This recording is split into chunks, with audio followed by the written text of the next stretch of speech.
Hi எல்லாருக்கும் வணக்கம். 34 inch size blouse எப்படி கட் பண்ணுறதுன்னு ஒரு வீடியோஸ் போட்டிருந்தோம் இல்லையா? அந்த ப்ளவுஸோட பேக் சைட் டிசைன் தான் நம்ம இப்போதைக்கு தைக்க போகிறோம். அது எப்படி கட் பண்ணுறது, எப்படி ஸ்டிச் பண்ணுறதுன்னு இந்த வீடியோ ஃபுல்லாகவே நான் காமிச்சிருக்கேன். இதுக்கு கழுத்து நீளம் 9 இன்ச் கொடுத்துருக்கேன், அகலம் 2.5 இன்ச்.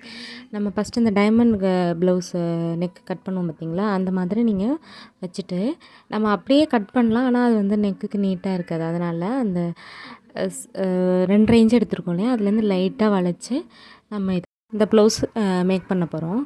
இப்போது சைடில் 1.5 இன்ச் எடுத்துக்கோங்க. டேப் வச்சு அப்படியே அதோடவே நம்ம எடுக்கும்போது அந்த ஷேப் மாதிரியே வந்துடும்.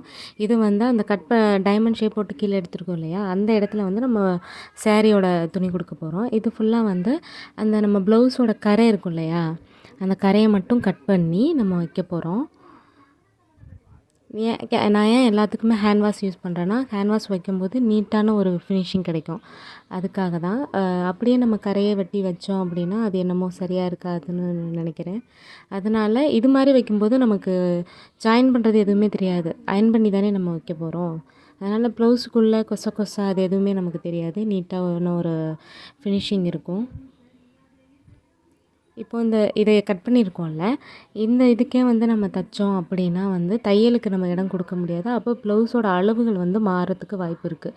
அதனால் கண்டிப்பாக இல்லை, மாறிடும். அதனால் நம்ம கொஞ்சம் அதை விட பெரிய சைஸாக எடுத்து நம்ம இது கட் பண்ணிக்கிறோம். இதை கட் பண்ணிவிட்டு நான் நம்ம ஏற்கனவே கட் பண்ணி வச்சுருக்கோம் இல்லையா, அதோடு நான் உங்களுக்கு சேர்த்து வச்சு காட்டுறேன் பாருங்கள். இப்போ நம்ம எக்ஸஸாக கட் பண்ணியிருக்கோம் இல்லையா, அது உள்ள நம்ம தையலுக்கு. இப்போ லைனிங்கோட நம்ம ப்ளவுஸை அட்டாச் பண்ணியே வச்சுருக்கோம்.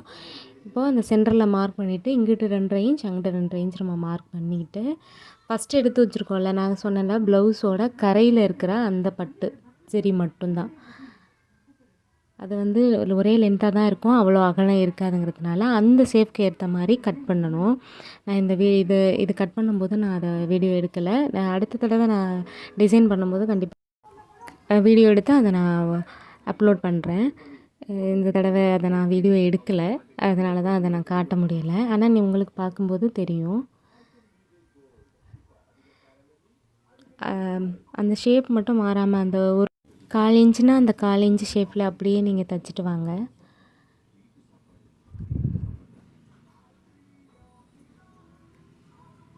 பின் வச்சு தைக்கலாம்.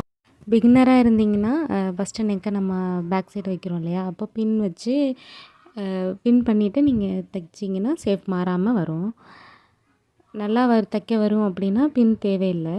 இப்போ இதை ஃபுல்லாக கட் பண்ணிவிட்டு அந்த வளைவுகள் இருக்கு இல்லையா, அந்த வளைவுகள் அந்த கீழே அந்த லீப் ஷேப்பில் இருக்கு இல்லையா, அதெல்லாம் நம்ம குட்டி குட்டியாக அந்த ஸ்டிச் போட்டிருக்கோம் பார்த்திங்களா, அதில் கட் ஆகிடாமல் தைச்சிட்டு பெரட்டும்போது சூப்பராக வரும். ஏன் இந்த மாதிரி நம்ம கேன்வாஸ் வச்சு அடிக்கிறோம் அப்படின்னா, இப்போ நம்ம வச்சு பெரட்டிடுறோம் இல்லையா, இப்போது உள்ளே எந்த கட் பண்ணது எதுவுமே தெரியாது. பிசிறு தெரியாமல் இருக்கிறதுனால தான் நம்ம இது பண்ணுறோம். என்ன இவ்வளோ லோ நெக் அப்படின்னு நினைக்க வேண்டாம். அந்த இடையில கட் பண்ணதை நம்ம ஒரு சூப்பரான டிசைன் வச்சு நம்ம மேக் பண்ண போகிறோம். பார்க்குறப்போ ஈஸியாக இருக்கும், ஆனால் செய்யும்போது கொஞ்சம் நம்ம கவனமாக செஞ்சோன்னா அவுட்புட் அழகாக இருக்கும். இப்போ நம்ம இதை முடிச்சுட்டு அந்த எட்ஜில் திருப்பி நம்ம இன்னொரு தையல் போட போகிறோம்.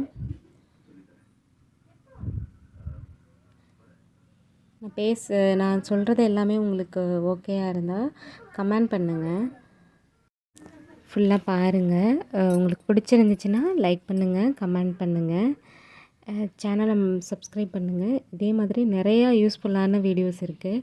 இனிமேல் நிறையா எல்லா சைஸ்லேயும் நம்ம எப்படி கட் பண்ணுறது, பிரின்சஸ் கட்டிங் எல்லாமே நான் கண்டிப்பாக 1 by 1 நான் வீடியோ போடுறேன். இப்போது நம்ம பெரிய சைஸின் வெட்டி வச்சுருந்தோம் இல்லையா, அதோட லைனிங் வச்சு நம்ம சேர்த்து அப்படி திருப்பிக்கணும். திருப்பிட்டு இது சேலையோட துணி சரிங்களா. இது நம்ம மடித்து 2ஆக மட்டும் மடிச்சுட்டு பார்க்கும்போதே உங்களுக்கு புரியுதுங்க இல்லையா, இதே மாதிரி வச்சு நம்ம அடிக்க போகிறோம். சிம்பிள் தான், பார்க்குறதுக்கு அழகாகவும் இருக்கும். என்னோடய கஸ்டமருக்கு இது ரொம்ப பிடிச்சிருந்தது இந்த டிசைன். அவங்க சொல்லலை, எது வேணாலும் வச்சுக்கோங்க அப்படின்னு தான் சொன்னாங்க. இது வச்ச உடனே அவங்க ரொம்ப ஹாப்பி ஆகிட்டாங்க. ஏன்னா அவங்க ரொம்ப க நிறையா லேஸ் அந்த மாதிரிலாம் வேண்டாம். சிம்பிளாக இருக்கணும். ஆனால் நீட்டாகவும் இருக்கணும் அப்படின்னாங்க. அதுக்காக தான் இந்த நெக் நான் செலக்ட் பண்ணேன்.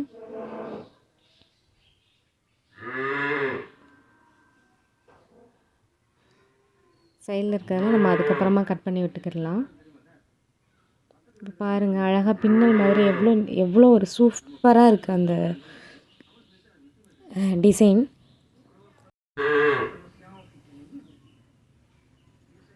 வீடியோ கிளியாரிட்டி நல்லா இருக்கா அப்படின்னு நீங்கள் சொன்னால் தான் எனக்கு தெரியும்.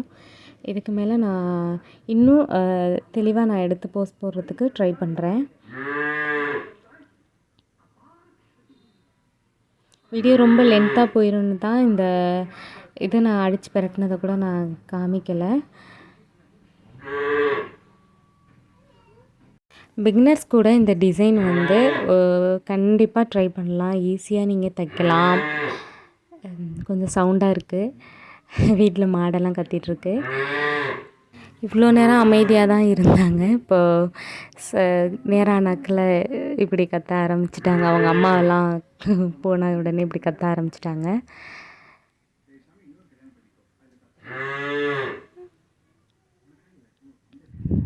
ஓரளவு நம்ம வந்து டிசைன் வந்து முடிக்க போகிறோம்.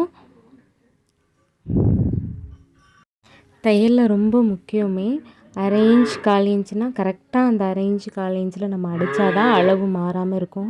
கொஞ்சம் மாறினாலும் வந்து கஸ்டமர் வந்து கோவப்படுவாங்க. இங்கே இருக்குது, அப்படி தூக்குது, இப்படி தூக்குது அப்படின்னு சொல்லுவாங்க. அதனால் நம்ம வந்து பார்த்து கரெக்டாக நம்ம தைக்கணும். அவ்வளோதான். இதோ நம்ம தைச்ச ப்ளவுஸ் வந்து ரெடி ஆகிடுச்சு. பாருங்கள் எவ்வளோ நீட்டாக இருக்குது. ரொம்பலாம் இல்லை, ஆனால் சூப்பராக இருக்குது. பார்த்தீங்களா, உள்ளே வச்சு அப்படியே மேலே ஒரு அடி அடிச்சுக்க வேண்டியது தான். இந்த பிசுறுக்கு இந்த லைட்டாக இந்த மேலே வந்து பைப்பிங் கொடுக்குறதா இருந்தால் கொடுக்கலாம். நான் பைப்பிங் கொடுக்கல. சாரியில் ரொம்ப துணி கட் பண்ண வேண்டாம் அப்படின்ட்டு. அதனால் இந்த லேஸ் மட்டும் வச்சு ஃபினிஷ் பண்ணிட்டேன். இதுவுமே வந்து பார்க்குறதுக்கு அழகாக தான் இருந்துச்சு.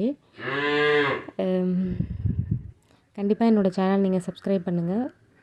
டைலரிங் சம்மந்தமாக என்னென்ன டவுட் இருந்தாலும் எனக்கு நீங்கள் கமெண்ட் பண்ணுங்கள். நான் கண்டிப்பாக அதுக்கு ரிப்ளை பண்ணுறேன். சப்ஸ்கிரைப் பண்ணிடுங்க. டைலரிங் கற்றுக்கிற போது ப்ளவுஸ் வந்து ரொம்ப சிரமமாக நமக்கு இருக்கிற மாதிரி இருக்கும். ஆனால் ஒரு சில நுணுக்கம் மட்டும் நமக்கு தெரிஞ்சிச்சுன்னா டைலரிங் அவ்வளோ சிரமமாக தெரியாது. ப்ளவுஸ் வந்து ஈஸியாகவே நம்ம ஸ்டிச் பண்ணலாம். நிறையா டிப்ஸ் வந்து நான் என்னோடய வீடியோஸ் எல்லாத்துலேயுமே ஷார்ட்ஸில் போட்டிருக்கேன். இனிமேல் நான் ஒன்று ஒன்றா கண்டிப்பாக எல்லா வீடியோவுமே நான் போடுவேன். என்னோடய சேனலை சப்ஸ்கிரைப் பண்ணுங்கள். இந்த டிசைன் பிடிச்சிருந்தால் கண்டிப்பாக கமெண்ட்டில் போடுங்க, லைக் பண்ணுங்கள்.